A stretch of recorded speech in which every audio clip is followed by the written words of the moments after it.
apóstol Pedro en el momento de la transfiguración.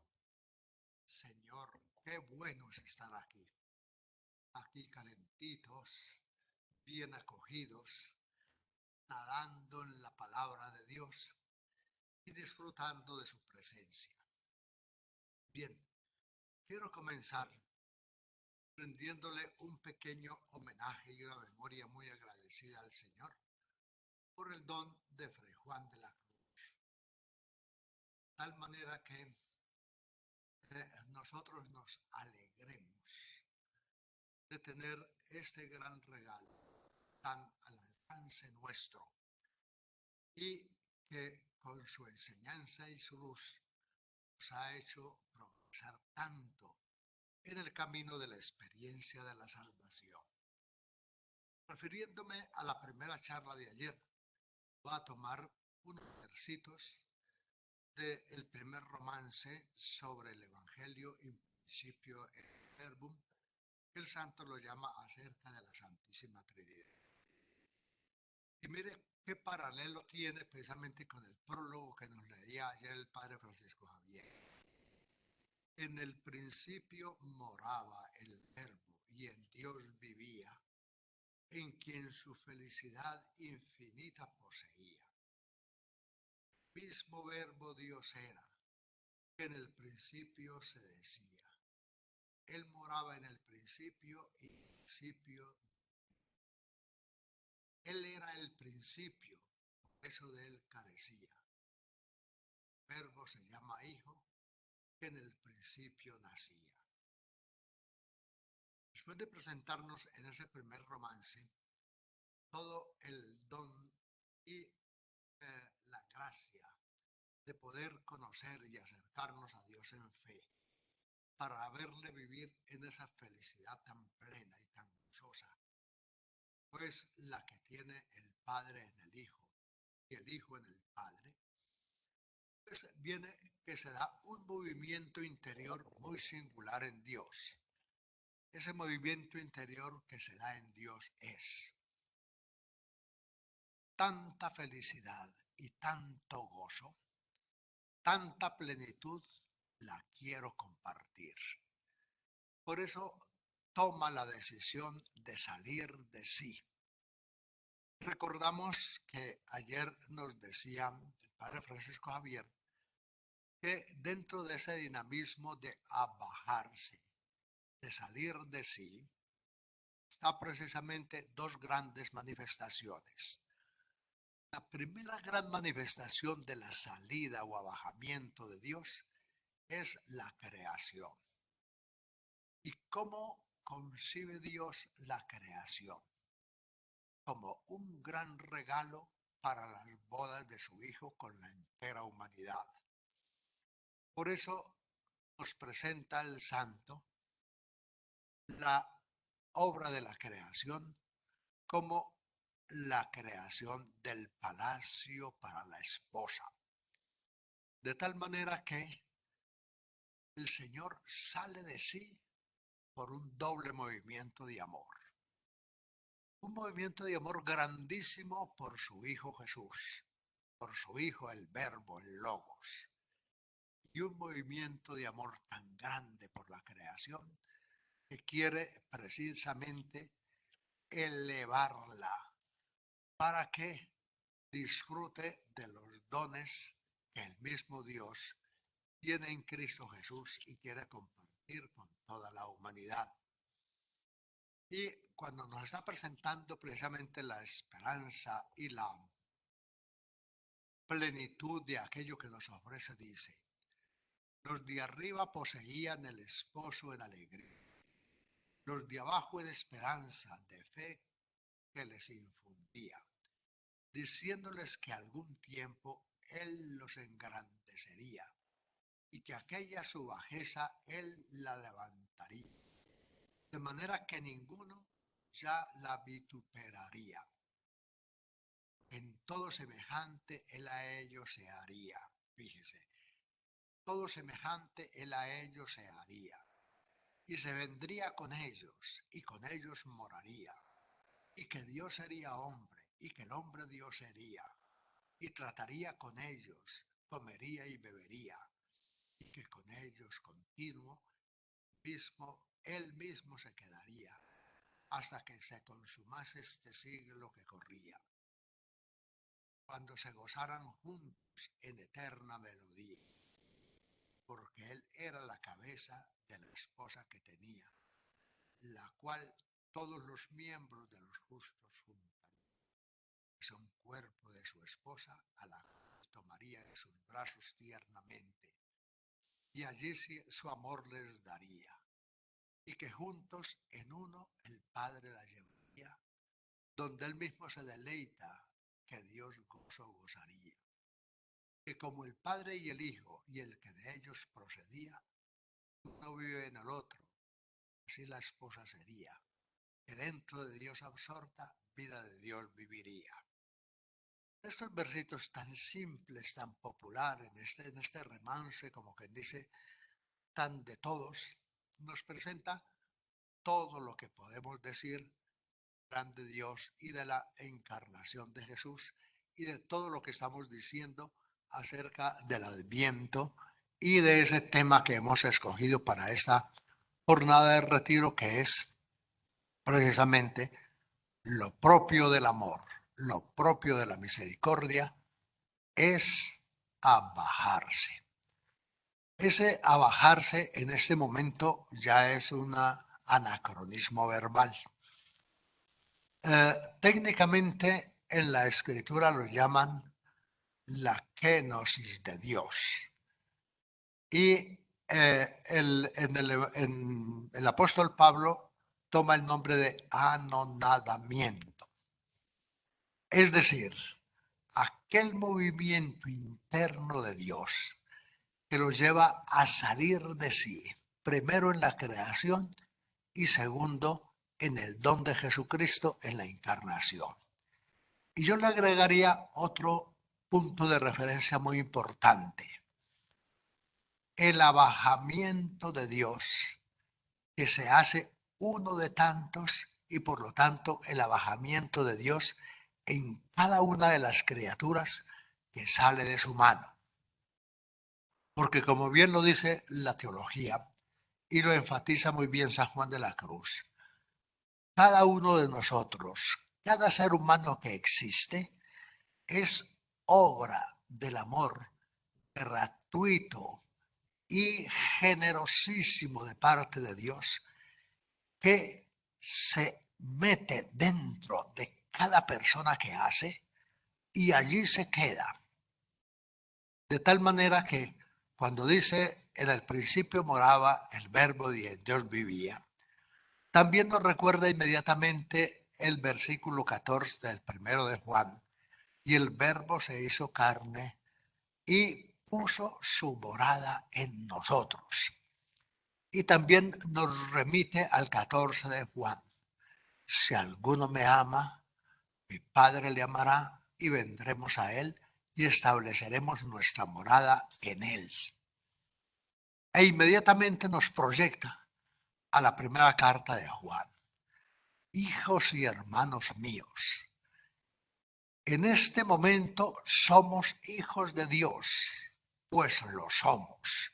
Es decir, somos partícipes de su divina naturaleza. Pero aún no se ha manifestado lo que seremos. Pero sabemos que cuando se manifieste, seremos semejantes a Él, porque le veremos tal cual es.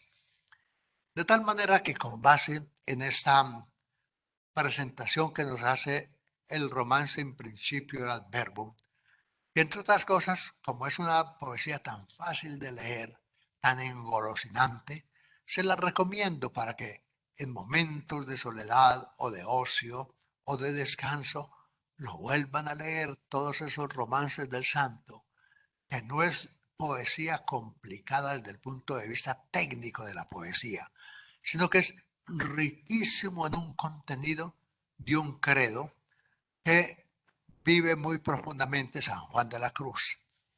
Y el credo, lo voy a reafirmar, es precisamente que el hombre vive en Dios y Dios vive en el hombre. Entonces, fíjense que aquí estoy apuntando a un pequeñísimo cambio de chip, que aunque lo he dicho ya muchas veces en este y en otros foros, a mí me costó mucho aceptar y que entiendo muy bien que a otros les cueste aceptar. ¿Por qué? Ya no estamos en el tiempo de decir, Señor, mírame, ni decir, Señor, dame, ni decir, Señor, manda, ni decir, Señor, manifiéstate, que nos puede decir perfectamente, como dice por San Juan de la Cruz. Pero ¿qué me pides si ya todo lo que me estás pidiendo te lo di?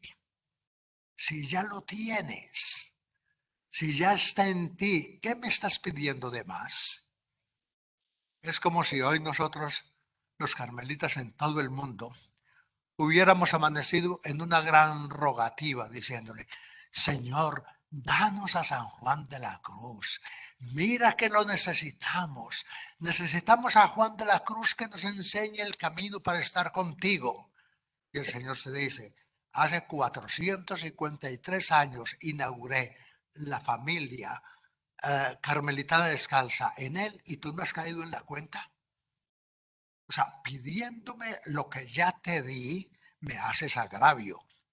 Porque quiere decir, o que no, que eres un distraído y no te has dado cuenta, que no has recibido el regalo y no lo has disfrutado, y que ahora me estás pidiendo que te dé lo que yo ya te di. Entonces, también podía hacernos una recriminación y decía, ¿hasta cuándo vas a estar pidiendo en lugar de ponerte a disfrutar de lo que ya te di? Es como cuando aquellos israelitas salieron de Egipto y llegaron con toda la protección y los signos de Dios a la orilla del Jordán, a la orilla del mar. Y se pusieron a clamar al Señor. Socórrenos, Señor, líbranos. Mira que vienen detrás de nosotros los egipcios. Mira que nos van a matar. Y el Señor le dice a Moisés, ¿pero qué hacéis ahí plantados, suplicando y clamando? Marchad. Y los pone a marchar y que se metan al mar y el mar se les abre y pasa. De tal manera que aquí por eso yo ponía la charlita hoy de título que abajarse es confiar. Este abajarse es confiar lo quiero enfocar en este sentido. En primer lugar, hacemos un reconocimiento, quiero que hagamos un reconocimiento. Dios, en la plenitud de los tiempos, fíjense cómo dice muy bien la Escritura, en la plenitud de los tiempos envió a su Hijo. No prometió enviarlo. Todo el Antiguo Testamento es el tiempo de las promesas. El Nuevo Testamento es el tiempo del cumplimiento. Y de hecho, la liturgia de este tiempo de Adviento está concebida así.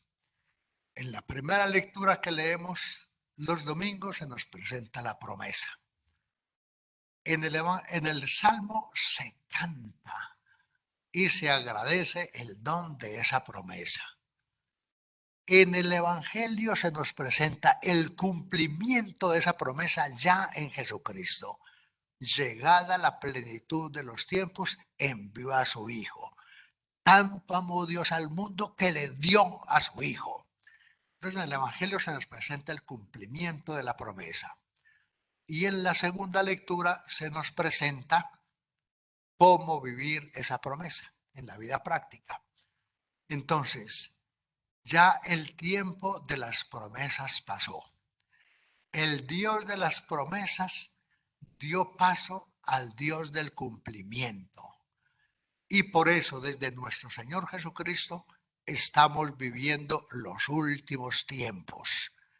Los últimos tiempos que son los tiempos de la plenitud, en los cuales ese proceso que es como una semilla que dice nuestro Señor Jesucristo por el Evangelio, es como una semilla que tiene toda la potencia para desarrollarse, crecer y dar fruto, está en marcha y en permanente progreso. Entonces Dios, en su decisión de abajarse, muestra que confía plenamente en su criatura. Y a mí me parece que es una gran consolación para nosotros. Fíjense que uno de los esfuerzos que hacen muchas veces los niños es tener la certeza de que su padre y su madre están contentos de él. Y por eso los niños siempre están tratando de recabar de su padre y de su madre un certificado de que está felices de ser su padre y felices de ser sus madres. De tal manera que eso que nos pasa a nosotros en la vida cotidiana le pasaba también a los místicos. Teresita del Niño Jesús siempre se andaba preguntando, ¿será que Dios está contento de mí? Y en esa obsesión estaba hasta que tuvo aquel sueño en el cual la madre Ana de Jesús dice, se le acercó, le puso la mano en la cabeza y le dijo, sí, Teresita, el Señor está muy contento de ti y le agrada mucho tu vida. Y bien recordamos, como nos lo dijo ayer el padre Danilo, qué vida estaba llevando Teresita en ese tiempo. Dice, el Señor está feliz de ti y le agrada mucho tu vida. ¿Por qué? ¿Por qué confía el Señor en mí? ¿Por qué confía el Señor en mí? ¿Y por qué me da esa gracia de saber que confía en mí? Porque está muy seguro de lo que ha hecho en mí. Es decir, cuando yo produzco algún producto, sea por ejemplo, vamos a la cocina, una muy buena pastita para tomar con café, entonces confío mucho en esa pastita porque sé que la fórmula, la receta que le apliqué es muy buena, porque la seguí fielmente, porque la materia prima es de primera calidad y porque el proceso de elaboración ha sido con todo el cuidado.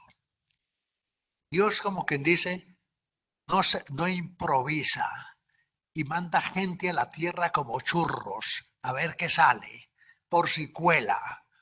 Dios a cada uno lo hace magistralmente, esmeradamente, cuidadosamente, cariñosamente. Y por eso confía tanto en lo que ha hecho en cada una de sus criaturas. ¿En qué confía principalmente en Dios? Lo primero, conoce muy bien su obra. Lo segundo, sabe muy bien que nos ha capacitado para ser capaces de recibirlo a Él, que lo podemos resumir y que si nos ha creado a imagen suya, nos ha habilitado para hacer su semejanza, es decir, para vivir y obrar como Él obra en nosotros. Confía mucho en que podemos reproducir en nosotros la obra que Él hace en nosotros, hablando con los demás como Él obra con nosotros. Y aquí viene precisamente una pequeña fichita que yo conservo con mucho cariño que dice así. El Evangelio nos dice que Cristo es el Hijo de Dios, que ha venido al mundo a hacernos hijos del Padre, a invitarnos a llevar una vida de hijos y a compartir su vida. Pues bien, los santos y santas dejan ver por transparencia la salvación anunciada y esperada por Cristo. En ellos evangelio y vida se hacen eco y coinciden. No tenemos que preguntarnos lo que dice el evangelio. Está ahí, a la vista, delante de nosotros en seres de carne y hueso como nosotros. No se trata de una demostración, sino de una epifanía, una manifestación del amor que los invade y les hace vivir. En eso confía Dios, que nosotros somos transparencia de su obrar en nosotros y que ese obrar de Dios en nosotros se manifiesta y es visible a través de la forma como nosotros obramos con los demás. Me hago entender en esto, ¿sí? Es decir, mire, la imagen de Dios está impresa en nosotros desde antes de que existiéramos. De tal manera que Él la metió en nosotros como se mete la levadura en la masa. Es mucho menos la levadura que el trigo que se le pone. Pero de todas maneras esa levadura está de tal manera impregnada en la masa que ya nada ni nadie la puede separar y va creciendo en esa masa hasta producir precisamente el pan rico que comemos. Pues bien, esa imagen de Dios, que es como la levadura en la masa, tiene su plenitud en la semejanza de Dios. Es decir, cuando esa imagen que está impresa en nosotros llega a obrar como Dios obra en nosotros. Y por eso es la medida que ordinariamente yo le recomiendo a todas las personas. Tú tienes tu niño. ¿Eres capaz de mirar tu niño o tu niña como Dios te mira a ti? Tú tienes un compañero de trabajo, unas veces muy querido y otras veces muy pesado, y otras veces así, así. Sea querido, pesado o así, así, lo miras con los ojos con que Dios te mira a ti y lo tratas como Dios te trata a ti. Si tú te ves maltratado por Dios, maltrata a la otra persona. Pero ¿cuándo te ha maltratado Dios? O sea, nunca podemos dar un testimonio. Dios me ha maltratado. Dios me ha mirado mal. Dios me ha malquerido. Eso nunca lo podemos decir porque esa no es la actitud de Dios para con su criatura. Él nos crea a su imagen porque confía y tiene la plena seguridad que con la materia prima que ha puesto y por lo que ha hecho en nosotros, tenemos plena capacidad de reproducir en nosotros su santidad, de reproducir en nosotros la obra que Él ha hecho en nosotros. Y entonces nos preguntamos, ¿y por qué eso no pasa en mí? Porque yo me siento como vacío, como sin Dios, como sin ánimo, como hueco por dentro. Dios te ha dado todo, pero te ha dejado una llavecita. Y la llavecita es, tú tienes que aceptarlo. Entonces ahí es donde viene el juego que nos estamos jugando en toda la vida espiritual. Aceptar el don de Dios, recibirlo responsablemente y comprometernos con él compartiéndolo con los demás. Esa es nuestra tarea. Entonces nos la jugamos, no en decir, Señor, ven, que ya está conmigo. Señor, ilumíname, ya me ha dado las luces, ya sé muy bien lo que tengo que hacer. Señor, fortaléceme, siempre Él ha sido mi fuerza. Señor, ayúdame a abrir mi mente y mi corazón a los dones que ya me tienes dados para que los reciba, los disfrute y los comunique. Decía muy bien Santa Teresa, ¿Y cómo podemos repartir si no sabemos que somos ricos? Si somos como aquel indigente muy pobrecito, que se quejaba y le pedía al Señor todo el día y estaba sentado en una montaña de tesoros. Es decir, la iluminación interior es el gran regalo que nos trae el Adviento. Es esa iluminación de reconocer lo que ya se nos ha dado. Recibirlo, digo yo, le pongo responsablemente, es decir, haciéndome responsable de él.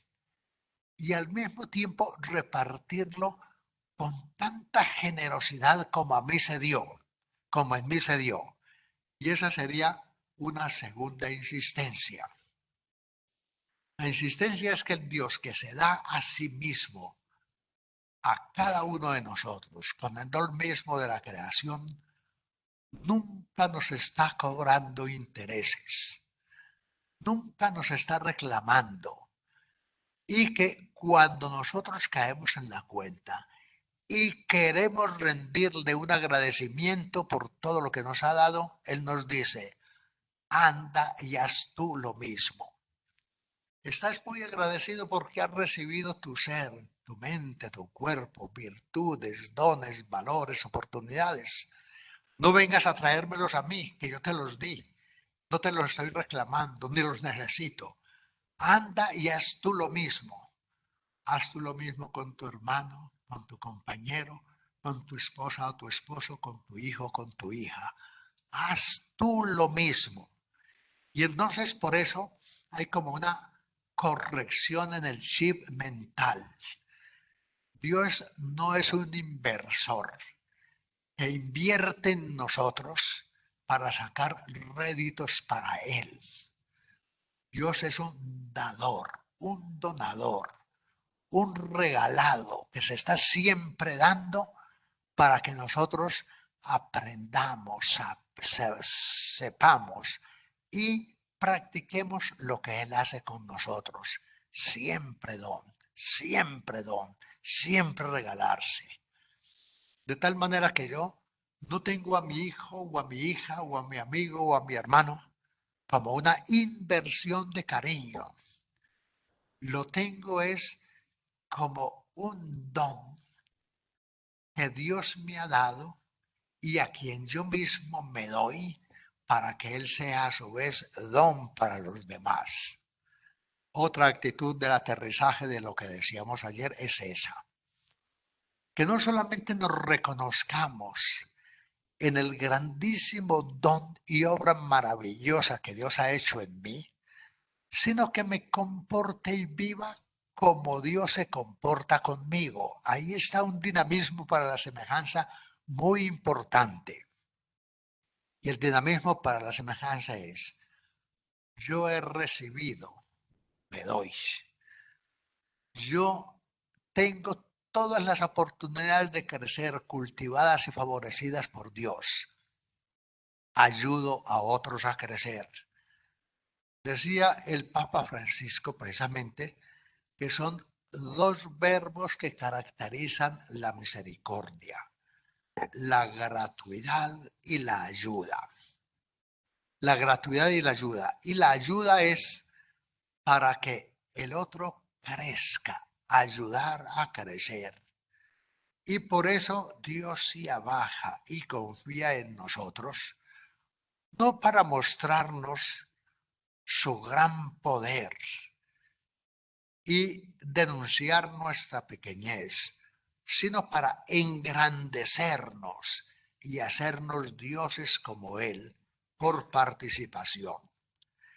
De ahí que nosotros también estamos llamados y capacitados para bajarnos como Dios, con los mismos sentimientos y con el mismo propósito de Dios, es decir, para dar estímulo y hacer crecer a nuestros hermanos. De tal manera que en nuestra relación con los demás debe desaparecer, si queremos ser realmente felices, todo interés en beneficio mío. En la relación con mis hermanos, siempre mi gran ganancia está en el gozo de verlos crecer. El gran culto y honra que le damos a Dios no es pidiéndole que nos dé lo que ya nos ha dado, sino mostrándole y que Él se recree viéndonos cómo crecemos. Viéndonos cómo crecemos, y tú te regocijas, oh Dios, y tú prolongas en sus pequeñas manos tus manos poderosas. Es decir, fíjense cómo nuestro Señor del Evangelio en eso es muy, muy claro. Lo primero que nos hace es ilustrarnos el reino de Dios con las parábolas de la semilla. Y nos dice, cada uno de vosotros es o tiene una semilla con tanta potencia que puede ser un árbol frondoso y servir de alojamiento a todas las aves del cielo. Esta semilla tiene poder para crecer y crece sola, porque el don que ha recibido es gratuito y potente. Con lo cual nos está indicando que todo lo que estamos diciendo es un proceso. El proceso de recibir el don, crecer en él y repartir el fruto está en crecimiento continuo, y por eso no estamos nosotros nunca satisfechos de lo que hacemos. Eso está muy bien.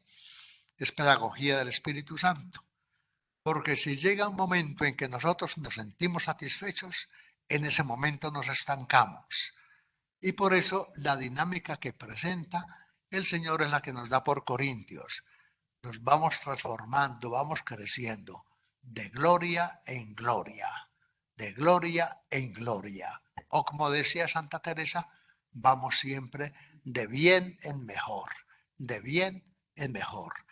Y Sor Isabel de la Trinidad lo refrenda diciendo, es la voluntad de Dios ya comenzada y en permanente progreso. Pues bien, Dios eso lo tiene muy claro. No estamos en una plenitud de realización ya completa, sino en permanente progreso. Por eso, la segunda parte del don de Dios, además de la imagen, que es la semejanza, es el gran programa que todos tenemos.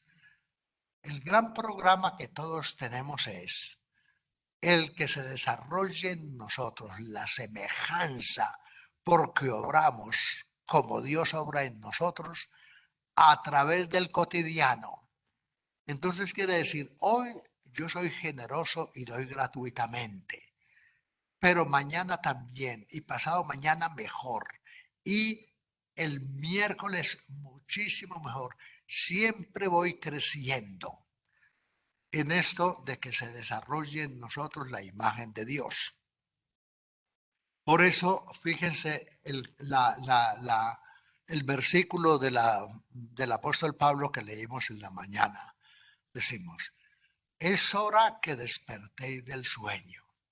La noche va pasando, el día está en pleno desarrollo, porque hoy la plenitud de la salvación está más cerca que cuando empezamos a creer. Hoy mi conciencia del amor de Dios es más grande que el primer día que empecé a creer. Hoy mi confianza en el amor de Dios es más grande que el día que empecé a confiar. Y viene el correlativo. Hoy mi amor a mi hermano, a mi hijo, a mi madre, a mi compañero de trabajo, es más grande que cuando empecé a creer, que cuando lo conocí.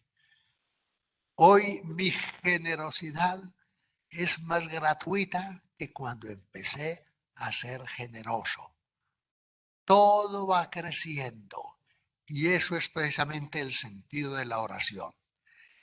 El sentido de la oración no es precisamente, Señor, dame confianza. Ya la tienes en mí y ya me la has dado. Pero sí necesito que me estés recordando permanentemente para que yo no me estanque. Esa es una de las grandes tentaciones que tiene la gente buena, la autosatisfacción, que como dice el Papa Francisco, se convierte en un ser autorreferencial. Y esa autosatisfacción y autorreferencia tiene dos peligros de degeneración.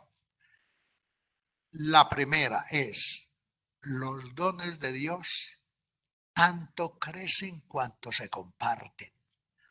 De tal manera que la mejor manera de cultivar yo mi confianza es confiando en otros como Dios confía en mí.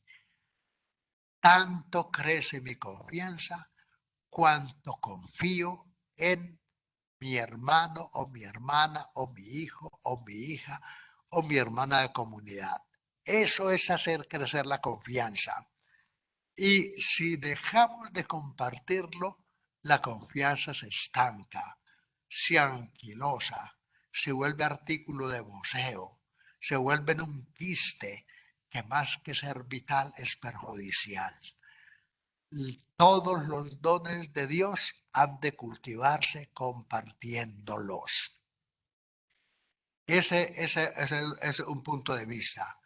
Y el otro punto de vista es que cuando nos convertimos en seres referenciales, autorreferenciales, nos tomamos a nosotros farisaicamente como si fuéramos el modelo, como si pudiéramos decir como aquel muchachito del Evangelio. Todo esto lo he cumplido desde mi juventud, como si nosotros fuéramos un modelo y que tuviéramos capacidad para juzgar a los otros porque no reproduce nuestro modelo. Fatal error. Yo no soy modelo para nadie. Y si yo hago alguna cosa es hablar y presentar a Jesús. El contenido de mi vida es Jesús y es Jesús es que se transparenta a través de mí. No precisamente porque yo me convierta en modelo tuyo. Una frase muy atrevida del apóstol Pablo es cuando él dice, sed imitadores míos, lo está diciendo la carta a los filipenses, sed imitadores míos, e inmediatamente agrega, como yo lo soy de Cristo. De tal manera que Pablo presenta ahí una grandísima seguridad de que en ese momento ya no es él el que vive, sino Cristo el que vive en él. Y por eso dice, sed imitadores míos como yo lo soy de Cristo. Y fíjense que no está haciendo nada raro Pablo porque está tomando evangelio. El evangelio dice, quien me ha visto a mí, ha visto al Padre. Quien me ha visto a mí, ha visto al Padre. Y si no me creéis a lo que digo, creedlo a las obras. Y como algunos se extrañan precisamente de eso, de que nosotros tengamos capacidad de reproducir en nuestra conducta ordinaria, en el trato con los demás, el trato que Dios tiene conmigo. Entonces, cuando Jesús estaba presentando estas cosas, todos se le escandalizaban. Se le escandalizaban porque él decía, los judíos trajeron piedras para apedrearle. Jesús les dijo, muchas obras buenas que vienen del Padre os he mostrado. ¿Por cuál de ellas queréis apedrearme? Le respondieron los judíos, no queremos apedrearte por ninguna obra buena, sino por una blasfemia, porque tú, siendo hombre, te haces a ti mismo Dios. Jesús le respondió, no está escrito en vuestra ley yo os he dicho, dioses sois. Si llama dioses a aquellos a quienes dirigió la palabra de Dios y no puede fallar la escritura, ¿cómo decís que aquel a quien el Padre ha santificado y enviado al mundo blasfema por haber dicho que soy hijo de Dios? Si no hago las obras de mi Padre, no me creáis, pero si las hago, creed por las obras, aunque a mí no me creáis. Así sabréis y conoceréis que el Padre está en mí y yo en el Padre. Cosa parecida podemos decirnos, eso lo estoy leyendo del capítulo 10 del Evangelio de Juan, a partir del versículo 31.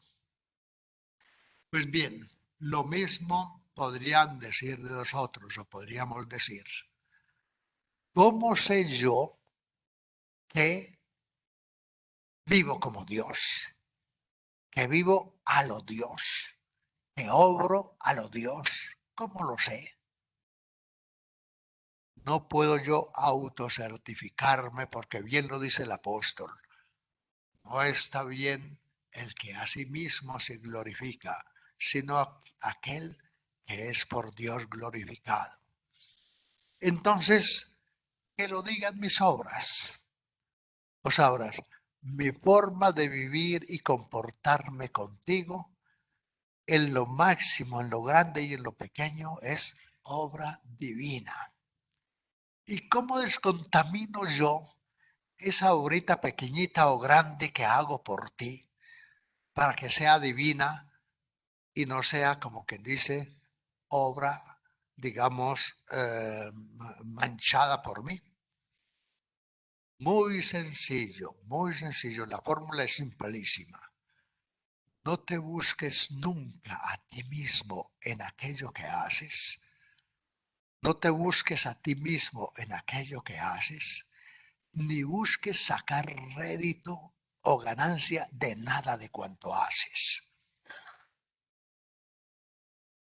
El crecimiento tuyo ya está dado, porque tienes la certeza de que estás obrando según Dios.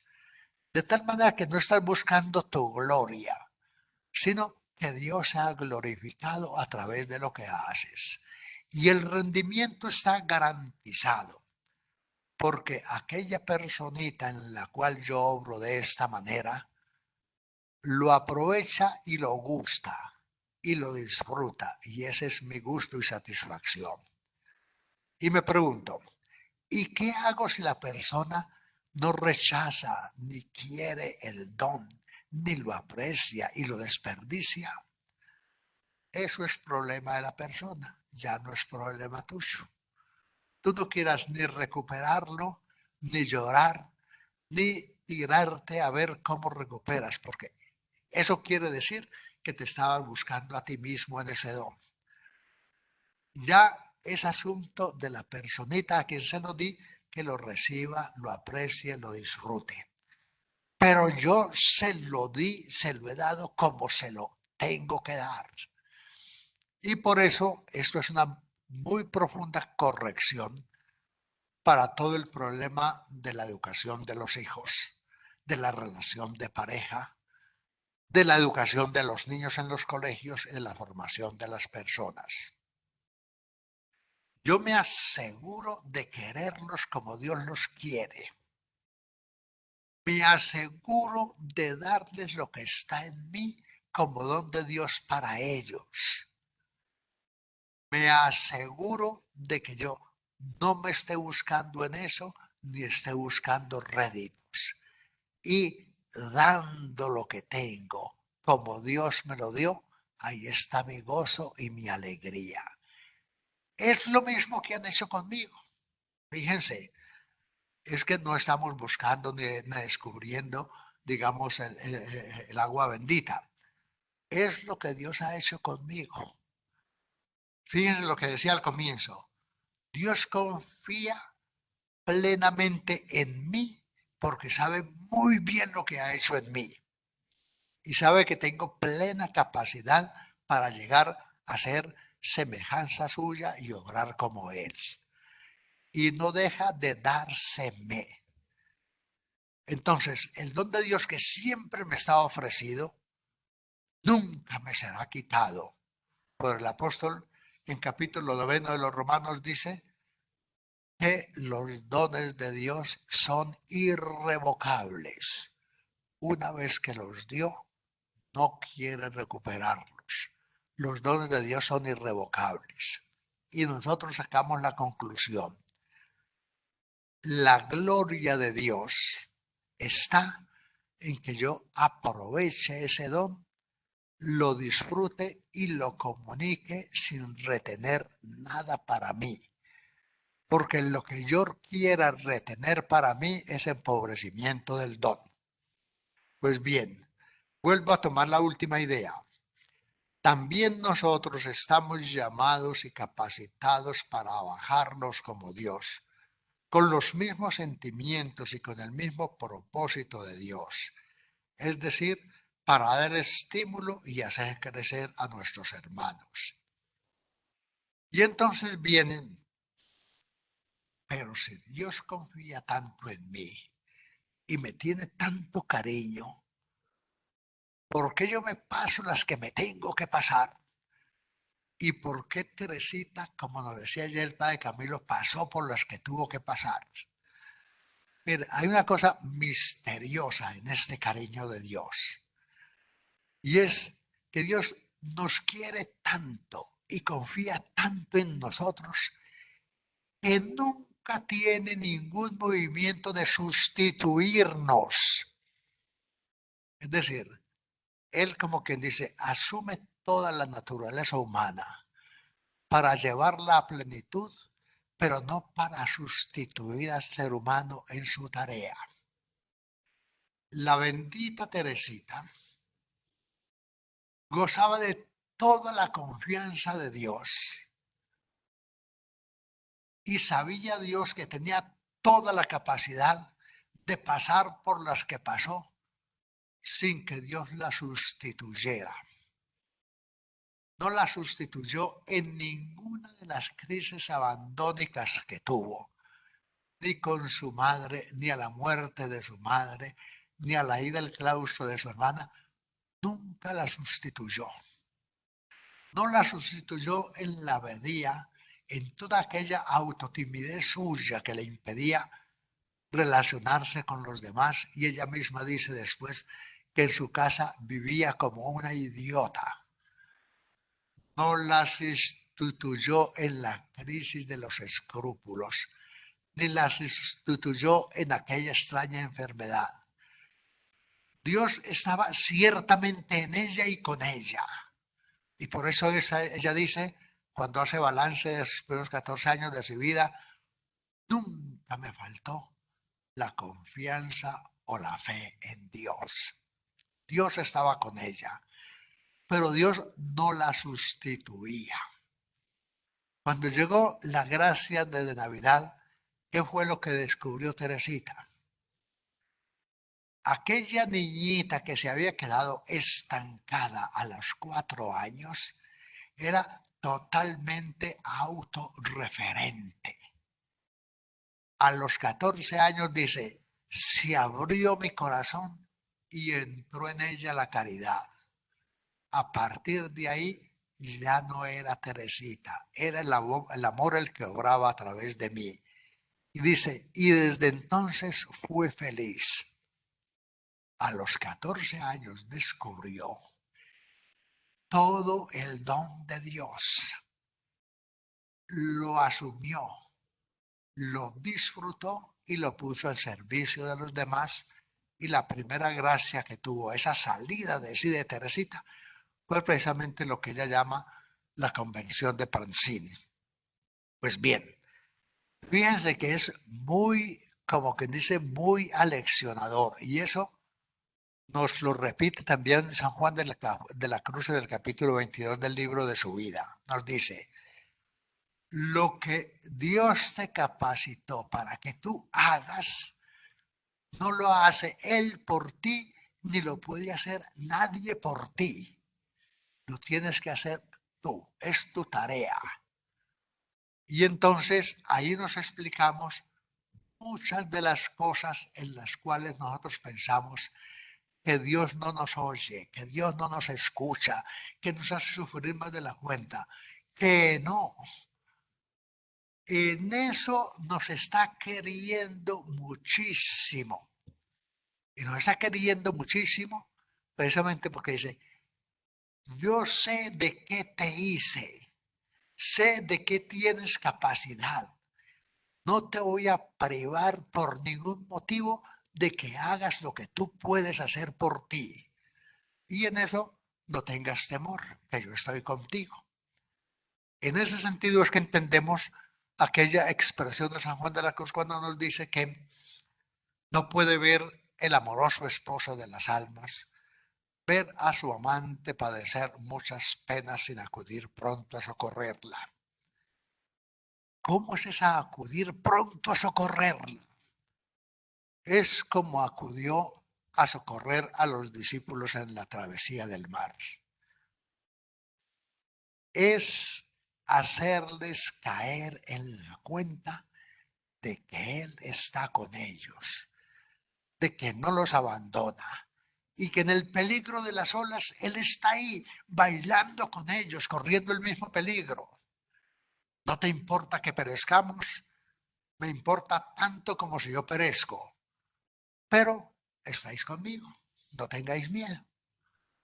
Entonces fijémonos que muchas oraciones y súplicas que le hacemos al Señor pidiéndole que nos socorra, sí que las está oyendo y sí que está con nosotros. Santa Teresa, traduciendo un texto de Corintios, dice el apóstol que nunca nos manda Dios pruebas superiores a nuestras fuerzas, que siempre toda prueba que nos viene, no porque Él la manda, porque Él no es un tramposo que está manejando pruebas para estarle mandando virus a todo el mundo de pruebas, no. Dios no está fabricando pruebas para nosotros. Las que nos vienen en el desarrollo normal de nuestra condición de criaturas.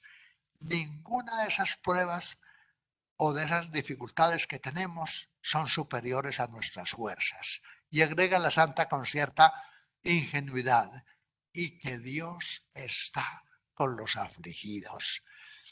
O sea, fijémonos que la certeza que nos da Dios es precisamente, yo estoy contigo, no temas. Pero donde quiero yo cambiar un poquitico el chip es que esto lo tengamos como certeza real, como don ya dado y no como una súplica que tenemos que pedir todos los días. Vente, Señor, conmigo. Señor, no te ausentes. Señor, no me abandones. Pero Él mismo nos dice, pero ¿qué dices? Si estoy en ti, ¿cómo me voy a ausentar? Si estoy en ti, ¿cómo te voy a abandonar? No me digas eso. Aduéñate de la confianza que te da mi presencia y asume la prueba que se te propone. Y en ese sentido entendemos precisamente el capítulo 12 de la carta a los Hebreos. El capítulo 12 de la carta a los Hebreos nos está presentando, después de presentarnos todo el panorama de los creyentes y de las pruebas que han pasado, de las luchas que han tenido y del estado en que ahora se encuentran, el autor de la carta a los Hebreos los considera como los grandes testigos y dice, por tanto, fíjense bien en este texto, dice, por tanto, también nosotros, teniendo en torno nuestro tan gran nube de testigos, sacudamos todo lastre y el pecado que nos asedia y corramos con fortaleza la prueba que se nos propone. Fijos los ojos en Jesús, el que inicia y consuma la fe, el cual, en lugar del gozo que se le proponía, soportó la cruz sin miedo a la ignominia y está sentado a la diestra del trono de Dios. Fíjense que ahí no está pidiendo que el Señor no nos va a permitir pasar la prueba. No, no, dice, no, Señor. Usted ponga los ojos en Jesús y corra con fortaleza la prueba que se le propone, como lo hizo él. Dios a Jesús no le evitó la cruz, ni lo libró de los que lo masacraban, pero sí tenía Jesús la absoluta certeza de que él estaba en Dios y Dios en él, que no sufría solo y que la muerte no tenía la última palabra. Por eso pudo decir, a tus manos encomiendo mi espíritu. No porque le hayan quitado la prueba o haya sido sustituido en la prueba, sino porque tanto confiaba Dios en él como él confiaba en Dios. ¿Qué decía Dios? Hijo mío, tú eres mi hijo muy querido. Yo soy feliz de ser tu padre y sé muy bien lo que estás haciendo y lo que puedes hacer porque lo estamos haciendo juntos. O sea, tú sabes que yo estoy en ti. Y al mismo tiempo Jesús decía, Padre, yo sé muy bien quién eres y sé que a mí nunca me has abandonado ni me vas a abandonar. Y es tanto que aunque no te siento ni te veo, a tus manos encomiendo mi espíritu. Entonces fijémonos que Dios no es un paracetamol, ni siquiera un lonotil, ¿cómo es que se llama? Un lonotil. No es como que ni alguien que viene a quitarnos el dolor, ni tampoco un cirujano que nos arranca el brazo gangrenado. Dios es Dios y te acompaña en todo lo que tú eres. Pero lo que tú debes hacer y asumir por la circunstancia de tu vida, por tu condición de criaturas, no te va a sustituir. Pero tampoco te va a dejar solo. Yo estoy contigo, no temas. Yo estoy contigo, yo soy Dios. De tal manera que aquí aparece un principio generalísimo para todas nuestras relaciones familiares. Mire, un texto del Papa Juan Pablo II en la encíclica, en la exhortación apostólica Dives en Misericordia decía, así pues, la misericordia se hace elemento indispensable para plasmar las relaciones mutuas entre los hombres en el espíritu del más profundo respeto a lo que es humano y de la recíproca fraternidad. Es imposible lograr establecer este vínculo entre los hombres si se quiere regular las mutuas relaciones únicamente con la medida de la justicia. Esta, en todas las esferas de las relaciones interhumanas, debe experimentar, por decirlo así, una notable corrección por parte del amor, como proclama San Pablo. El amor es paciente y benigno, o dicho en otras palabras, lleva en sí los caracteres del amor misericordioso tan esenciales al Evangelio y al cristianismo. Recordemos además que el amor misericordioso indica también esa cordial ternura y sensibilidad de que tan elocuentemente nos habla la parábola del hijo pródigo o de la oveja extraviada o de la dracma perdida. Por tanto, el amor misericordioso es sumamente indispensable entre aquellos que están cercanos, entre los esposos, entre padres e hijos, entre amigos. Es también indispensable en la educación y en la pastoral. Entonces decía, ¿cómo aplicamos o aterrizamos o constatamos que estamos viviendo esto en la vida cotidiana? Que solamente estoy diciendo dos cositas simples de enunciar. Primero, A mí me sostiene la confianza que Dios tiene en mí y la confianza que yo tengo en Dios. Eso es lo que me sostiene. Dios confía en mí, yo confío en Dios. Y me hace vivir y obrar viendo cómo obra Dios conmigo y obrando yo en consecuencia con los míos. Es simplemente aquello que decía el Evangelio de que hagas a otros lo que quieres que ellos hagan contigo. Hagas a otros lo que Dios hace contigo.